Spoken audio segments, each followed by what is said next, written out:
And welcome back to the Create Mod here on Music Free Gaming. It is great to have you here.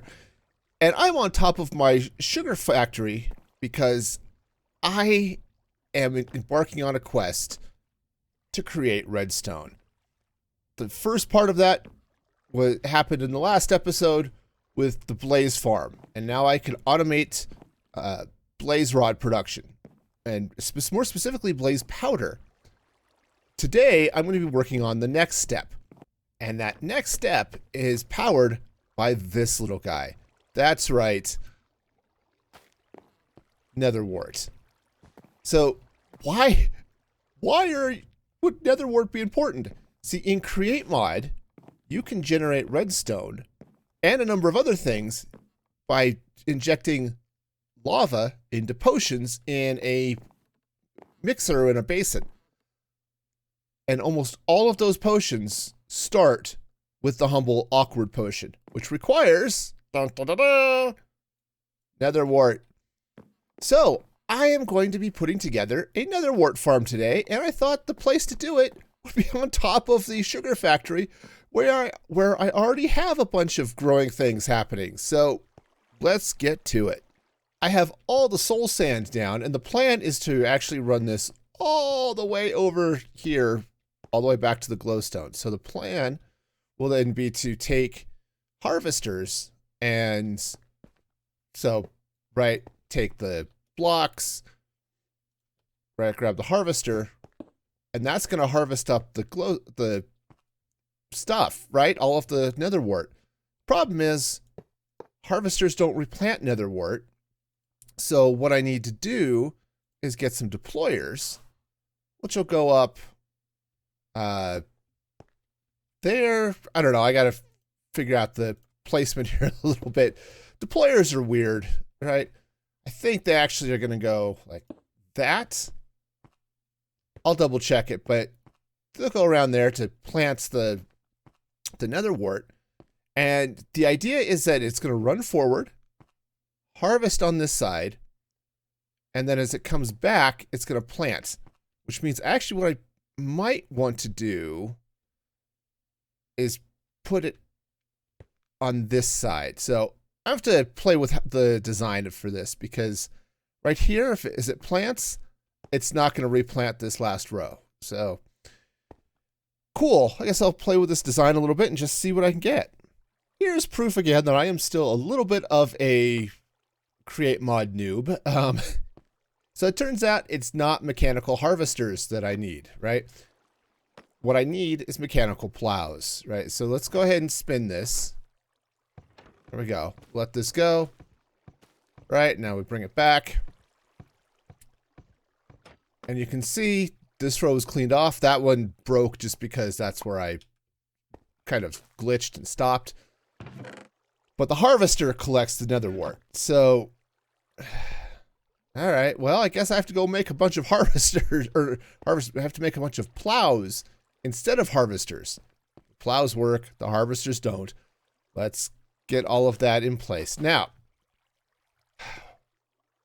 lovely. So I'll get that in, and I do need to get the deployers in place as well so that they can replant, but I'll worry about that in just a moment as I work on the next pass. And that was quick and easy. It really isn't hard. I've got the deployers on there now.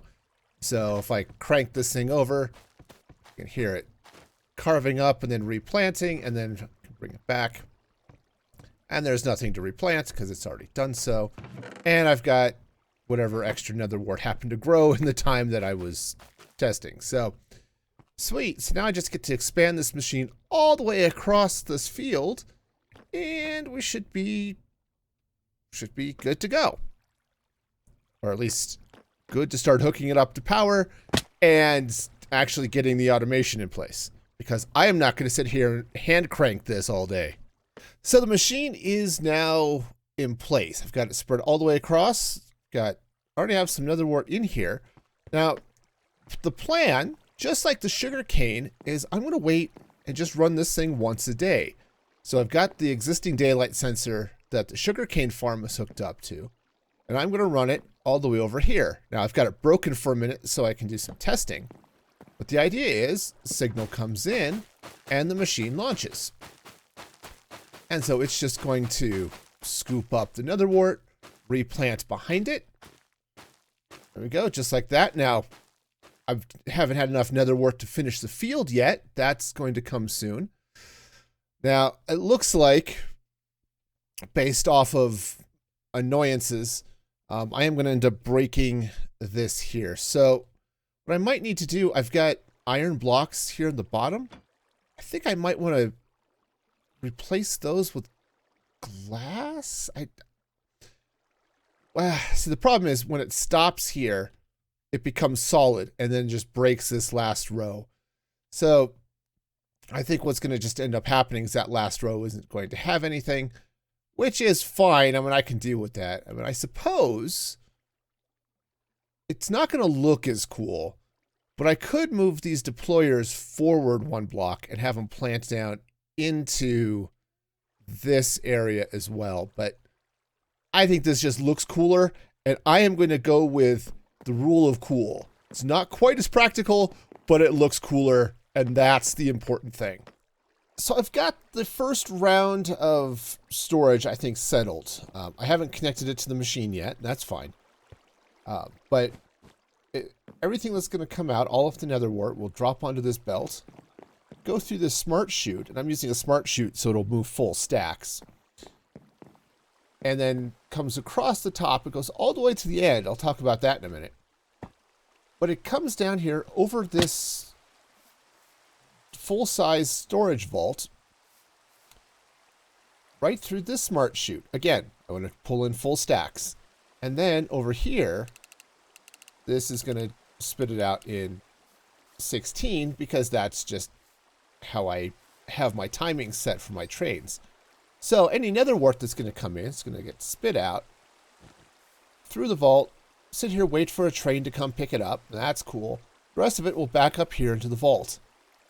So I should get a huge amount of potential storage for this nether wart farm. Now I've done a little bit of math, and I'm just waiting for it to fully grow just to get a practical test. But this should give me about 26 or 27 stacks of nether wart when it's fully harvested, though it does have to replant it all again as well. So I'm just waiting for it to fully grow. Hopefully I'll be able to see if it completely fills this chest. I'm expecting it to only halfway fill it. That way I just want to make sure I'm not going to overflow this storage, and then we should be good to go. All right, so let me just show how that works, right? So I'll throw these 6 nether wart blocks on here. They whoosh right through, and unfortunately it goes so fast I can't keep up.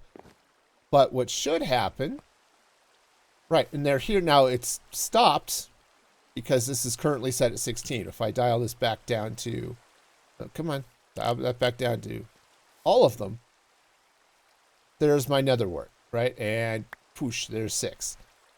See, so easy peasy. So the field is completely grown, or nearly so. I think there might be a space or two where it hasn't, but it's close enough.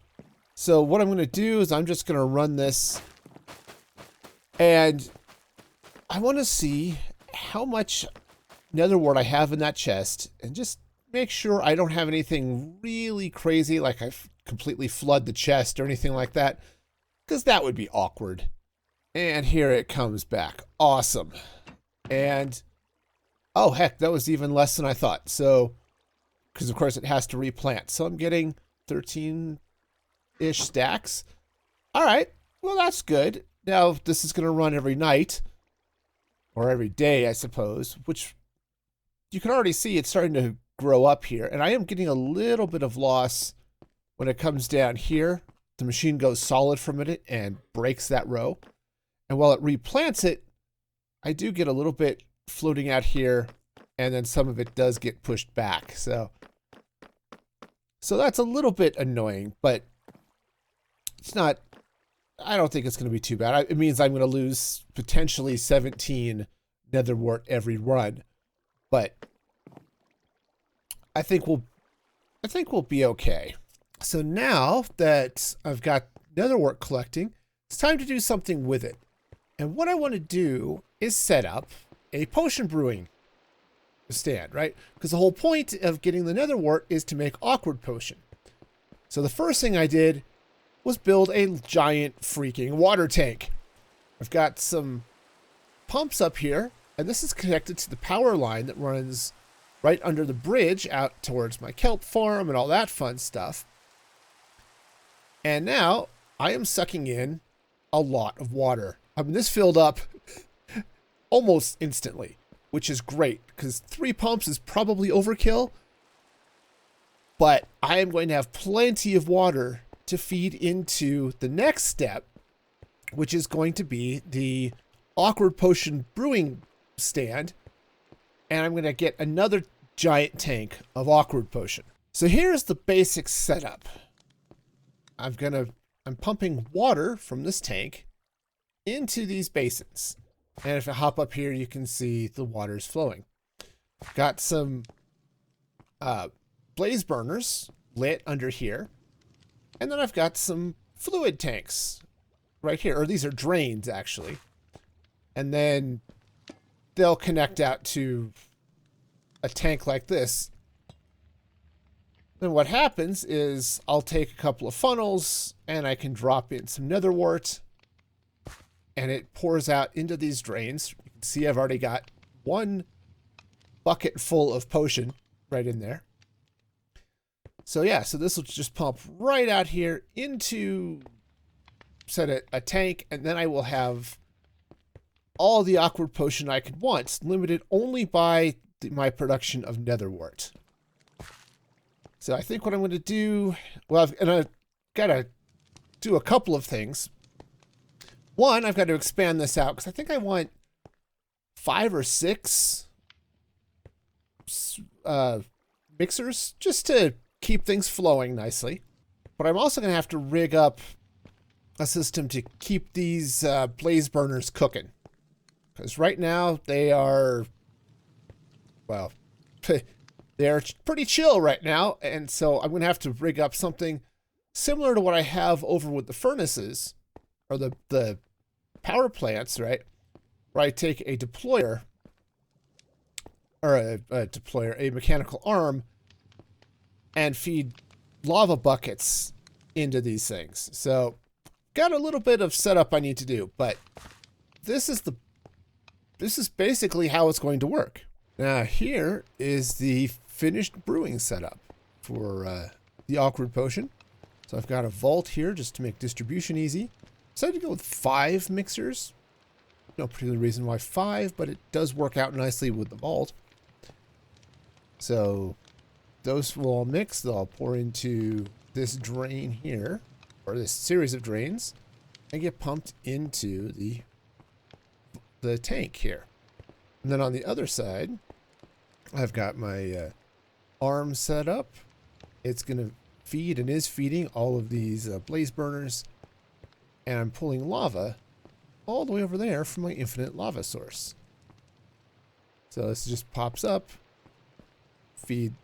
takes the empty buckets as they drop out and fills them. Full buckets drop down here where the arm pick them up and feed the burners. So the last thing I have to do to make this thing fully functional is actually connect this up to this vault, which is where the nether wart is going from the farm. The way I'm going to feed this is I've got a smart chute here so I can drop full stacks with a radio link on it. And I've set my frequency here to bottle nether wart. So right now it's blocked. It's not going to drop anything. So if I drop down here, I've got a stockpile switch monitoring this happy little thing here. And when it gets up to 95%, it'll move down, 45% move up. In fact, I might even move this up a little higher. And when that one flips over, it'll turns this on. Except I have this reversed. So if I flip this now, things should be off upstairs. Cool. And things are dropping down this way. Awesome. So now all I have to do is get this thing running. I mean, literally, run, baby, run.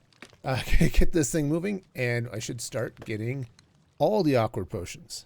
And there we go. So I've got this all running, and you can see the mixers are dropping down here. I don't have a huge amount of nether wart, so we'll see how this goes. Though I really think these guys should be doing something. I wonder if there's something maybe not feeding into them, or maybe I just don't actually have the of all of the reasons why it doesn't work, I don't have the tunnels in place. So just grab a couple of those and get this going. That is much better. You can see the mixer's all going, and we're already starting to see this fill up. So that is going to be great. When now I'm down in a hole.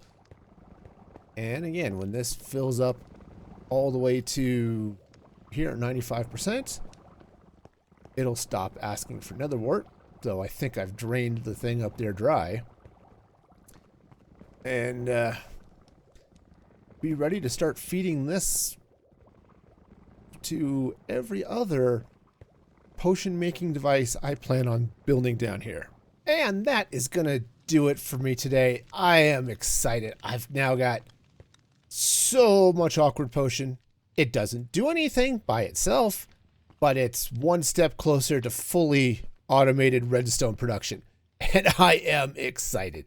So if you're excited too, hit that like button, subscribe to the channel for the rest of this fun and exciting series. And until next time, be excellent to each other. And this is Music Free Gaming, signing off.